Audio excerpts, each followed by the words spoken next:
Hey guys, thanks for stopping in to check out the video today.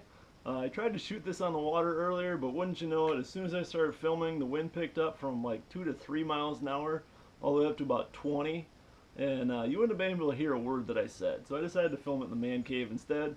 But anyway, what I wanted to talk about today is how to organize hard baits. I see it on forums all the time. Everybody kind of has their own method, and I mean, rightfully so. It's organization, it's a personal thing. It's whatever fits for you. You know, some of us might be fishing out of little boats, some might be fishing out of big boats, some of us might not even have a boat at all. So I'm going to take you through what I do for a system, and maybe you can pick up a few things that might help you out. The system itself might work for you too. So here's what I do. I really like the 3700 Plano tray size, just because it gives you enough room that you can do what you need to do in it. Obviously it's very common, easy to find, and relatively cheap too. So as far as crankbaits go, let's say you're just starting out, and you know, when you only have a few baits, it's a lot easier to keep them organized. But what I've done here is, on this top row I put all my square bills. Okay, second row would be a little bit deeper divers, but not square bills anymore. A little bit deeper than that mid-range. And then all the way down at the bottom I have my deep divers. Okay, you'll notice these colors. On the left side of the box, it's all more dirty water, dingy colors. You know, I got my fire tiger, chartreuse and black, chartreuse and purple. That middle of the road, kind of stained water, I got in the middle of the box. And then on the right side, I have my clear water colors. Okay, so when you're just starting out, like I said, that's perfectly fine to do. But as you start fishing more, you're going to accumulate more baits. So what I like to do is separate my crankbaits, you know, into styles. So like lipless crankbaits, I have a box for those. Jerkbaits, I have a box for those. Diving or square bills, I have a box for those. And then so on and so forth. So as your system starts to grow a little bit, now you're moving into something like this. Okay, this is all my square bill crankbaits, or 0 to 4 foot diving crankbaits.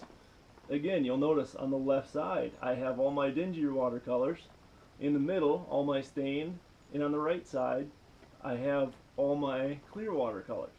Now as far as colors go, it might be, you know, a personal thing that, okay, you've had success on this color and this water, but you know, it helps you narrow it down when you're on the water. So I like to try to keep it as simple as possible that way. It gives me something to try right away when I start out, and then I can move from there. You know, and then again, I have the same thing in my mid-depth range as far as crankbaits go. I know you can't see that real well, but it gives you an idea. And again, you can just, you know, when you get a new style bait, if you like it a lot and you keep buying more of them, you can make your own box just for that. So like I have 2 and 300 series crankbaits, or square bills. I don't use a whole lot. I don't have a ton of them. But what I've done is went and got a 3600 box because it fits all of them.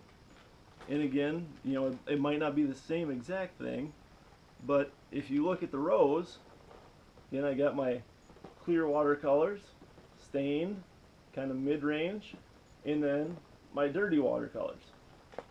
So again, I still have them segmented that way, but then I can keep adding to it. Now, my next thing is, you know, like I said, it all depends on your situation. So like for me, if I'm going to go fish in somebody else's boat, you're saying, well, you have so many trays, what are you going to do?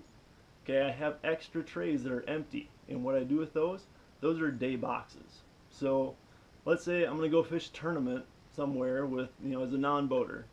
I know what color water it is. I can go through my boxes, pick out baits that are going to fit into that I might want to use, and then I can just put them in my day box, and then, you know, those 4 or 5, however many boxes of crankbaits I have, I can condense down into one box.